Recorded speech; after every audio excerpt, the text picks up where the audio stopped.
हम जब किसी डॉक्टर के पास जाते हैं, डॉक्टर के पास जाकर वो अगर उसने हमें कोई दवाई दी है तो हम ये तो नहीं कहते कि जब तक आपके पास जितना नॉलेज और जितना विजडम नहीं है, आपने क्यों ये दवाई दी है, तब तक हम इस चीज को एक्सेप्ट नहीं करेंगे। नहीं कहते, हम उसकी अथॉरिटी को तस्लीम करते हैं। क्यों? क्योंकि उसकी हम जानते हैं कि वो नॉलेजेबल है, वो विजडम वाला है, हमसे ज्यादा नॉलेज और हमसे ज्यादा विजडम है। बताएं सर। डॉक्टर में और खुदा में बड़ा डिफरेंस है। डॉक्टर पढ़ा लिखा होता है एक, तो मैं उसकी बात सुनूंगा। दो ये नहीं कुछ जवाब तो ये भी नहीं है सर। प्लीज अगर सब ऑडियंस से बोलने लगेंगे तो फिर मतलब नहीं सिविलाइज्ड बहस का। मतलब आप ये कहें कि क्योंकि आप डॉक्टर पे बिलीव करते हैं इसलिए खुदा पे बिलीव कीजिए, क्या ये मिसाल आपको समझाने के आर्गुमेंट है, इस पे आपको एतराज नहीं है। तो सिंपल बात ये है कि मैं अगर ये यकीन कर लूं कि एक ओमनीपोटेंट उसकी मसलहत है, ये जो बच्चे मर रहे हैं ये मसलहत है उसकी, मुझे नहीं चाहिए थी मसलहत। उसकी मसलहत नहीं, यही तो समझना है, मतलब एक्सपीरियंस। अच्छा, इस आपने अभी मेरी बात पूरी सुनी नहीं। मैंने कहा आपका पूरा आर्ग्यूमेंट दो फॉल्स असम्पशंस पर है। एक फॉल्स असम्पशन मैंने बता दिया, दूसरा फॉल्स असम्पशन ये है कि इस दुनिया में इविल के होने का कोई गुड रीजन नहीं है, जबकि हमारे पास बाज रीजंस मौजूद हैं, हमारे पास बाज वजूहात मौजूद हैं। अगर इस दुनिया में इविल ना हो तो आप गुड को डिफाइन कैसे करेंगे? अगर जुल्म ना हो आप इंसाफ को समझेंगे कैसे? अगर तारीकी ना हो तो आप लाइट को समझेंगे कैसे? बहुत अच्छा। अभी और सुन लें, अभी और बाकी है। ये तो बात बहुत पसंद आई साहब मुझे कि जब तक रेप ना हो तब तक औरतों की इज्जत का ख्याल आपने मेरा जवाब पूरा सुना ही नहीं। जब तक के बच्चों का कत्ल ना किया जाए तब तक आपको बच्चों की मासूमियत की इज्जत। आपने पूरा जवाब सुना ही नहीं। क्या बात है, क्या आपने नुक्ता निकाला? आपने पूरा जवाब सुना ही नहीं। आप सुन लें, मेरी बात सुन लें। ये मैंने आपको एक चीज बताई। दूसरी चीज, इस दुनिया में हम आए हैं टेस्ट के लिए, हमारा टेस्ट हो रहा है और हर इंसान का अलग अलग अंदाज में टेस्ट होता है। और इस दुनिया में अगर इविल मौजूद है तो वो इविल जरिया है हमारे अंदर ह्यूमन नोबल क्वालिटीज को डेवलप करने का और अलग अलग फील्ड में प्रोग्रेस करने का। और अगर हमारे अंदर और इस दुनिया में इविल नहीं होता तो बताइए टेस्ट का मतलब क्या होता? अगर मैं अपने स्टूडेंट को एमसीक्यूज दूं और उसमें सिर्फ राइट आंसर लिख कर दे दूं और कहूं तुम्हारा टेस्ट हो गया, ये मीनिंगलेस है। इस दुनिया में अगर हम टेस्ट के लिए आए हैं तो जाहिर है गुड एंड इविल दोनों मौजूद है। तो अगर गुड एंड इविल दोनों मौजूद है तो ये इविल भी खुदा का बनाया हुआ है? जी हाँ, खुदा का बनाया हुआ है। लेकिन अच्छा, चलो अच्छी बात। जी बिल्कुल, तो बिल्कुल खुदा ने बनाया। अभी तो ये है।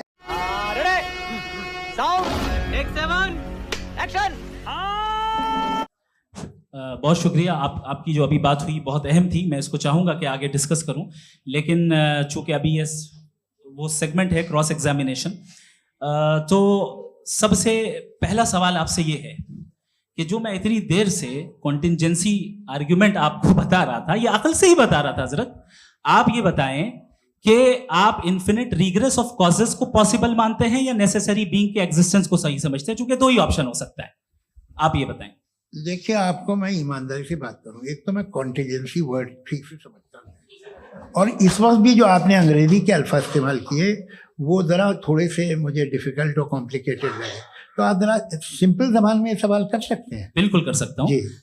यूनिवर्स की हर चीज कॉन्टिंजेंट होने का मतलब यह है कि वो अपने एग्जिस्टेंस में किसी के ऊपर डिपेंडेंट है। जो भी चीज डिपेंडेंट होगी वो चीज इंडिपेंडेंट नहीं हो सकती, तो उसका कोई ना कोई कॉज होगा। तो अब आप क्या समझते हैं कि ये इन्फिनिट रिग्रेस है, यानी कॉज पर कॉज, कॉज पर कॉज, कॉज पर कॉज, और कभी कोई यानी ये एंडलेसली चलता रहा? क्योंकि अगर ऐसा होगा तो हम तो एग्जिस्टेंस में आते ही नहीं। लॉजिकली ये मुत्तफक अलैह चीज है, मुत्तफक अलैह अग्रीड अपॉन।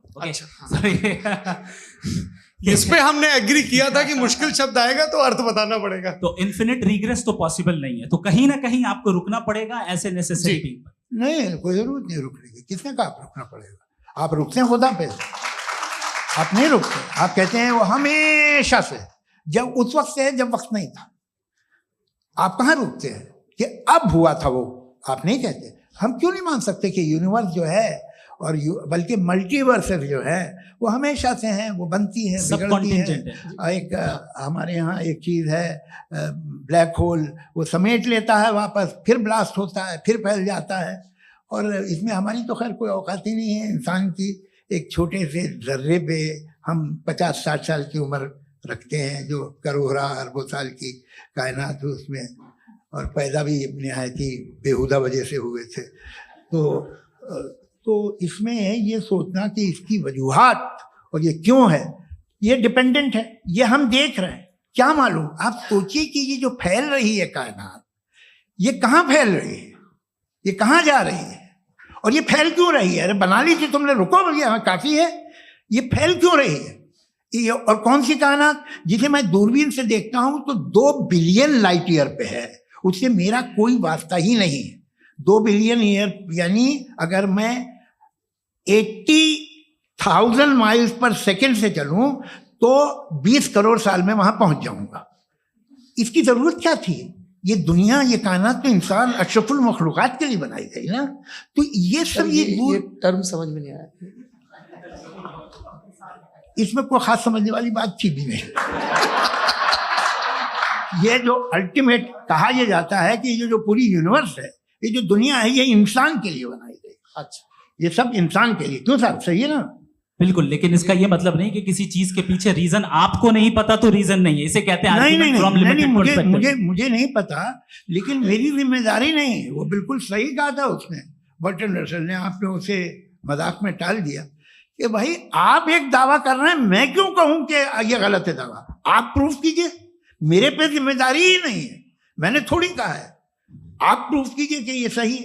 आप आर्ग्यूमेंट ऑफ कंटिंजेंसी का जवाब ही नहीं दे रहे हैं। पूछना चाहेंगे है? आप सवाल पूछना चाहेंगे मुफ्ती साहब से, क्योंकि ये क्रॉस एग्जामिनेशन का दौर है। आप जैसे पहले बोल रहे थे फेथ को लेके कुछ, मैं ये पूछना चाहूंगा कि खुदा ने जो भी रेवल्यूशन किए हैं, एक मजहब के नहीं बहुत से मजहबों में किए हैं, अलग अलग रेवल्यूशन है। कहीं कुछ एक बातें हैं, कॉन्ट्रडिक्शन भी है आपस में, कहीं कुछ आप कर सकते हैं, कहीं कुछ नहीं कर सकते। ऐसा नहीं है कि सबकी कोड ऑफ मॉरल एक है। तो ये किस्सा क्या है? अब आप ये देखिए कि मुझे कभी कभी लगता है कि जो फुटबॉल फाइनल होता है, लाखों लोग होते हैं, फिर वो टीवी कवर कर करोड़ों लोग, अगर उसमें खुदा की एक गूंगी आवाज आ जाती, मैं गॉड हूं, तो सारे लोग अभी सुन लेते और टीवी पे भी सुन लेते, किस्सा खत्म होता। ये इतनी राजदारी क्या है कि तुम सामने कुछ तो सबूत दे दो हमें सॉलिड। ये कह रहा साहब ये यूनिवर्स कैसे बनी, इससे मसला क्या हल होगा? मैं पूछूंगा आपसे खुदा कैसे बना? क्यों नहीं पूछूंगा कैसे बना? बल्कि वो तो कायनात से कहीं ज्यादा इंटेलिजेंट है, कायनात से कहीं ज्यादा कॉम्प्लेक्स। जी वो हमेशा से है। आप कहेंगे मैं मान लूंगा। अच्छा, दोयम वो कादिर मुतलक, यानी कादिर मुतलक का मतलब ओमनीपोटेंट, वो जो चाहे कर सकता है। आपको नौकरी दिलवा सकता है, आपकी अच्छी जगह शादी करवा सकता है, आपके पड़ोसी का मुकदमा हरवा सकता है, आपको जिता सकता है, सब काम करता है। थोड़ा सा माइक क्लोज। वो इस दुनिया को चला कैसे रहा है? ये दुनिया कैसे चल रही है? आपको इस पे हैरत नहीं होती? या कयामत के बाद कभी एक जस्टिस होगा, जब ये बच्चा मर चुका होगा, जिसकी धज्जियां उड़ गई बम से, इसको इंसाफ मिलेगा तब? अच्छा, अब जवाब दूं? हाँ दीजिए। मैं इसीलिए आप की तरफ। सबसे पहले आपने रेवलेशन और स्क्रिप्चर्स की बात की, इस पे मैं बात कर सकता हूं, लेकिन आज नहीं करूंगा चूंकि वक्त कम है। कभी और इस पे डिस्कस करेंगे, मैं तैयार हूं उस पे भी बात करने के लिए। ये अभी से राउंड 2 की भूमिका तय हो रही है। Does God exist round 2? जी, चूंकि आज गॉड के एग्जिस्टेंस पे बात है, तो मैं उसी के रिलेटेड जो है आपके सवालात को एंटरटेन भी करूंगा और मैं भी पूछूंगा। आपने कहा कि आपने साबित ही नहीं किया, जबकि आर्ग्यूमेंट ऑफ कॉन्टिंजेंसी बुनियादी आर्ग्यूमेंट है। आप मुझे कॉन्टिंजेंसी का मतलब बताइए, आपका मतलब क्या? कॉन्टिंजेंसी कॉन्टिंजेंसी का मतलब यह हुआ कि हर वो वजूद जो किसी भी चीज का पाबंद है, हर वो वजूद या हर वो चीज जो अपने एग्जिस्टेंस में किसी भी चीज के पाबंद है और उससे बाउंड है, उसको उसकी जरूरत है, उस पर डिपेंड करती है, तो जाहिर सी बात है कि उसका कोई ना कोई कॉज होता है। ये तो अक्ल की बात है।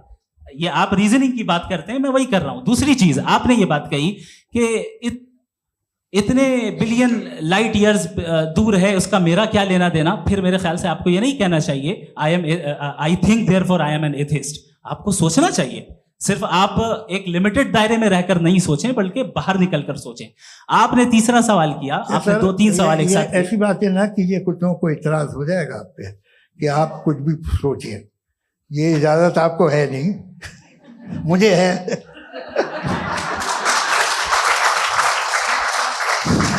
जी, आपने प्रॉब्लम ऑफ इविल के ताल्लुक से सवाल किया और बार बार आप एक लफ्ज रिपीट कर रहे हैं कि ओमनीपोटेंट गॉड है, ऑल पावरफुल गॉड है। यही तो दरअसल समझना है कि गॉड का कॉन्सेप्ट क्या है। प्रॉब्लम ऑफ इविल जो है, प्रॉब्लम ऑफ इविल दर हकीकत दो असम्पशंस पर कायम है। अगर आप इन दो असम्पशंस को समझ जाएं तो ये प्रॉब्लम नहीं रहेगी, आर्ग्यूमेंट आपको समझ में आ जाएगी कि ये कोलैप्स कर जाता है। पॉइंट नंबर 1, यानी जो आपका सबसे पहला फॉल्स असम्पशन है कि गॉड मर्सीफुल है, ओमनीपोटेंट है, दुनिया में जुल्म हो रहा है। लेकिन आपको ये समझना चाहिए कि हमारे वर्ल्ड व्यू के मुताबिक गॉड सिर्फ ओमनीपोटेंट और सिर्फ मर्सीफुल नहीं है, बल्कि वो ऑल वाइज भी है और वो ऑल नोइंग भी है। उसके हर काम के पीछे हिकमत और विजडम है। ये कोई जरूरी नहीं है कि वो हिकमत और विजडम आपको समझ में आए या मुझे समझ में आए। अगर आप जो समझ रहे हैं उसके मुताबिक आप फैसला कर रहे हैं, ये लिमिटेड पर्सपेक्टिव से आर्गुमेंट है। और इस चीज को हम अपनी दुनिया में, अपने लाइफ में, डेली लाइफ में इस प्रिंसिपल को एक्सेप्ट करते हैं। हम जब किसी डॉक्टर के पास जाते हैं, डॉक्टर के पास जाकर वो अगर उसने हमें कोई दवाई दी है तो हम ये तो नहीं कहते कि जब तक आपके पास जितना नॉलेज और जितना विजडम नहीं है, आपने क्यों ये दवाई दी है, तब तक हम इस चीज को एक्सेप्ट नहीं करेंगे। नहीं कहते, हम उसकी अथॉरिटी को तस्लीम करते हैं। क्यों? क्योंकि उसकी हम जानते हैं कि वो नॉलेजेबल है, वो विजडम वाला है, हमसे ज्यादा नॉलेज और हमसे ज्यादा विजडम है। बताएं सर। मैंने डॉक्टर में और खुदा में बड़ा डिफरेंस है। डॉक्टर पढ़ा लिखा होता है एक, तो मैं उसकी बात सुनूंगा। दोयम ये नहीं, कुछ जवाब तो ये भी नहीं है सर प्लीज, आप अगर सब ऑडियंस से बोलने लगेंगे तो फिर मतलब नहीं सिविलाइज्ड बहस का। मतलब आप ये कहें कि क्योंकि आप डॉक्टर पे बिलीव करते हैं इसलिए खुदा पे बिलीव कीजिए, क्या ये मिसाल आपको समझाने के आर्गुमेंट है, इस पे आपको एतराज नहीं है। तो सिंपल बात ये है कि मैं अगर ये यकीन कर लूँ कि एक ओमनीपोटेंट, उसकी मसलहत है, ये जो बच्चे मर रहे हैं ये मसलहत है उसकी, मुझे नहीं चाहिए थी मसलहत, उसकी मसलहत नहीं, यही तो समझना है, मतलब एक्सपीडियंसी। अच्छा, इस आपने अभी मेरी बात पूरी सुनी नहीं। मैंने कहा आपका पूरा आर्ग्यूमेंट दो फॉल्स असम्पशंस पर है। एक फॉल्स असम्पशन मैंने बता दिया, दूसरा फॉल्स असम्पशन ये है कि इस दुनिया में इविल के होने का कोई गुड रीजन नहीं है, जबकि हमारे पास बाज रीजंस मौजूद हैं, हमारे पास बाज वजूहात मौजूद हैं। अगर इस दुनिया में इविल ना हो तो आप गुड को डिफाइन कैसे करेंगे? अगर जुल्म ना हो आप इंसाफ को समझेंगे कैसे? अगर तारीकी ना हो तो आप लाइट को समझेंगे कैसे? बहुत अच्छे। अभी और सुन लें, अभी और बाकी है। ये तो बात बहुत पसंद आई साहब मुझे, कि जब तक रेप ना हो तब तक औरतों की इज्जत का ख्याल आपने मेरा जवाब पूरा सुना ही नहीं। जब तक के बच्चों का कत्ल ना किया जाए तब तक आपको बच्चों की मासूमियत की इज्जत। आपने पूरा जवाब सुना ही नहीं। क्या बात है, क्या आपने नुक्ता निकाला? आपने पूरा जवाब सुना ही नहीं। आप सुन लें, मेरी बात सुन लें। ये मैंने आपको एक चीज बताई। दूसरी चीज, इस दुनिया में हम आए हैं टेस्ट के लिए, हमारा टेस्ट हो रहा है और हर इंसान का अलग अलग अंदाज में टेस्ट होता है। और इस दुनिया में अगर इविल मौजूद है तो वो इविल जरिया है हमारे अंदर ह्यूमन नोबल क्वालिटीज को डेवलप करने का और अलग अलग फील्ड में प्रोग्रेस करने का। और अगर हमारे अंदर और इस दुनिया में इविल नहीं होता तो बताइए टेस्ट का मतलब क्या होता? अगर मैं अपने स्टूडेंट को एमसीक्यूज दूं और उसमें सिर्फ राइट आंसर लिख कर दे दूं और कहूं तुम्हारा टेस्ट हो गया, ये मीनिंगलेस है। इस दुनिया में अगर हम टेस्ट के लिए आए हैं तो जाहिर है गुड एंड इविल दोनों मौजूद है। तो अगर गुड एंड इविल दोनों मौजूद है तो ये इविल भी खुदा का बनाया हुआ है? जी हाँ, खुदा का बनाया हुआ है। लेकिन अच्छा, चलो अच्छी बात। जी बिल्कुल, तो बिल्कुल खुदा ने मतलब बनाया। अभी तो ये है जो मेजॉरिटी है दुनिया में वो इविल है, तो ये खुदा एक्चुअली इविल के साइड पे लग रहा है मुझे। बिल्कुल भी नहीं, मैं बताता हूं। मेजॉरिटी में तो वो है। क्या बात कर रहे हैं भाई आप? मैं बहुत कोई भी जो मुंसिफ होगा, चाहे आपका अपना घर हो जिसके आप सबसे बड़े हैं, चाहे आपकी ऑर्गेनाइजेशन हो जो आप चलाते हैं, वहां पर आप इविल रखेंगे साबित करने को कि बाकी लोग शरीफ हैं? मेरी बात सुनिए। क्या ये आर्ग्यूमेंट ही गलत है? अगर कि जब तक के कोई इविल नहीं होगा तब तक के शरीफ आदमी शरीफ नहीं लगेगा। अगर एग्जामिनर गलत ऑप्शन दे रहा है तो एग्जामिनर इविल नहीं हो गया, जो गलत ऑप्शन को सेलेक्ट कर रहा है वो फेल होगा। क्रिएटर ने इविल को बनाया है लेकिन वो इविल नहीं है। अच्छा सुनिए मेरी बात, लेट मी कंप्लीट सर। जी जी। क्रिएटर ने इविल को बनाया है टेस्ट के लिए, वो इविल नहीं है। इविल वो होगा जो उसे इख्तियार करेगा। छुरी को बनाने वाला गलत नहीं होता है, छुरी का गलत इस्तेमाल करने वाला गलत होता है। रेप को कैसे गलत इस्तेमाल करते हैं? रेप इंसान के फ्री विल का नतीजा है। ये रेप कैसे गलत इस्तेमाल होता है? ये अब सुन ले, अब सुन ले। गलत इस्तेमाल होता है। हाँ मैं बता रहा हूँ ना, कैसे गलत? मैं बता रहा हूँ जी। कि जो इविल इस दुनिया में मौजूद है उसके कई सारे तरीके हैं। एक तरीका इंसान का अपना फ्री विल है। अब अगर कोई रेपिस्ट रेप कर रहा है तो इसका गॉड का कसूर नहीं है, वो अपने फ्री विल का गलत इस्तेमाल कर रहा है, उसको सजा मिलनी चाहिए। अच्छा। और उसी के लिए जहन्नम बनाई गई है। ये फ्री विल का भी बड़ा चक्कर। आप जब कोई बुरा काम करते हैं या कोई बुराई होती है तो ये कहा जाता है कि ये फ्री विल है। 7 billion free wills are moving on this planet. 7 billion free will. और एक आदमी अपनी फ्री विल से मुझे कत्ल कर दे तो मैं खुदा की मर्जी से मरा हूं कि इसकी फ्री विल की वजह से? मेरी मौत खुदा के हाथ है या ये फ्री विल वाले के हाथ है? खुदा ने फ्री विल का निजाम बनाया है और उस निजाम का गलत इस्तेमाल करके कोई आपको मार रहा है, इस्तेमाल करके मेरा कत्ल कर देता है। अब मेरी मौत का जिम्मेदार कौन है? वो इंसान जिम्मेदार है। वो इंसान जी। तो ये कहना कि और उसको खुदा ही उसको जिंदगी सजा देता, मिलेगी। तो अब आप आगे चलिए कि ये तय करना कि अल्लाह ही या अल्लाह ने खुदा ही जिंदगी देता है, खुदा ही मौत देता है, ये गलत है। बिल्कुल गलत नहीं है। हाँ, नहीं, निजाम उसी ने बनाया फ्री विल का। निजाम मौत और हयात का उसी ने बनाया। You are contradicting yourself. अभी आपने कहा कि एक आदमी ने फ्री विल से आपको मार दिया, इसमें उसे फ्री विल दी गई थी, उसने गलत इस्तेमाल किया। 7 billion free wills are moving on this planet और आप चाह रहे हैं कि मैं सिर्फ खुदा का ध्यान करूं। ये 7 बिलियन फ्री विल्स को मुझे लुक आफ्टर करना पड़ेगा कि नहीं? ये तो तबाहियां कर रही हैं और तबाहियां ज्यादा हो रही हैं। बिल्कुल। तो अगर आप बताएं अगर खुदा नहीं है फॉर एग्जाम्पल, तो आप इविल को कैसे डिसाइड करेंगे? यानी how can you define evil objectively without God? देखिए, दुनिया में 2 तरह के जानवर हैं। एक जो अकेले रहते हैं जंगल में और एक जो ग्रुप्स में रहते हैं। ग्रुप में जो भी रहेगा, चाहे वो आपका फाउंडेशन हो, चाहे कोई क्लब हो, चाहे कोई पॉलिटिकल पार्टी हो, चाहे कोई यूनिट हो, उसमें आपको इंटरैक्ट करने के रूल बनाने पड़ेंगे। यानी लोग तय करेंगे। लोग तय करेंगे। अगर लोगों ने ये तय किया कि किसी का रेप करना सही है, आप जस्टिफाई करेंगे? आपका फाउंडेशन तो ये हो गया ना कि लोग ही विल डिसाइड करेंगे। नहीं। अरे, दुनिया में ऐसे ग्रुप्स हैं जो रेप को जायज मानते हैं सर्टेन हालात में। मैं डिटेल में नहीं जानूंगा, आप भी जानते हैं। ये जो आईसिस वाले थे, इन्होंने क्या किया था, तो उन्होंने क्या किया उसका खुदा से कोई ताल्लुक नहीं है सर। मैंने सिंपल सवाल किया कि इविल को आप डिफाइन करते कैसे हैं? आइए वापस आइए जी। आप साथ में तभी रह सकते हैं जब कुछ आप ऐसे उसूल डेवलप करें जिसमें हर एक का बेसिक तहफ़्फ़ुज़, हर एक का बेसिक राइट हो और हर एक को कोई आराम मिले। यही तरीका है किसी भी ऑर्गेनाइजेशन जिसमें एक से ज़्यादा लोग हैं और वो ऐसे चलती है ज़िंदगी। उसमें अगर आप गड़बड़ करेंगे तो तबाही होगी, नुकसान होगा, बर्बादियाँ आएंगी। और अगर उसमें आप घर ले लीजिए ना, एक हस्बैंड है, एक वाइफ है, बच्चे हैं, वालदा भी हैं, 2 बहनें भी हैं, एक भाई भी है।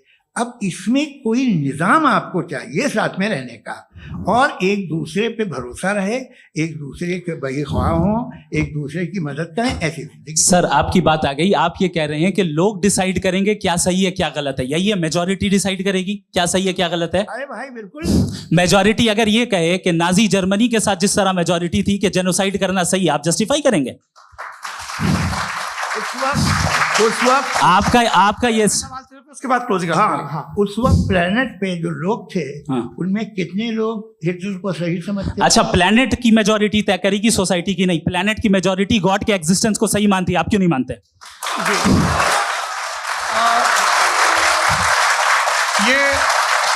हेलो ये क्रॉस क्वेश्चन का राउंड यहाँ पर समाप्त होता है। और ये बड़ा अच्छा है कि इस तरह से फ्रेगमेंट कर दिया गया है ताकि जो मरकरी ऊपर जा रहा है नीचे जवाब दे दूं जी। प्लेनेट की ज्यादातर मेजॉरिटी कुछ दूसरे मजहबों के खुदा को मानती है। आप उन्हें क्यों नहीं? आप तो मेजॉरिटी की बात कर रहे हैं। अच्छा, ये क्लोजिंग आप ये कह रहे हैं इविल और गुड को डिसाइड मेजॉरिटी करेगी। मेजॉरिटी जो कर दे वो सही हो जाएगा। क्लोजिंग इसको जैसा आप ही लोगों ने तय किया है उसी फॉर्मेट को फॉलो कर लेते हैं। हाँ भाई, मैंने तो भले लोगों पे एतबार किया और तब मॉडरेशन तय किया।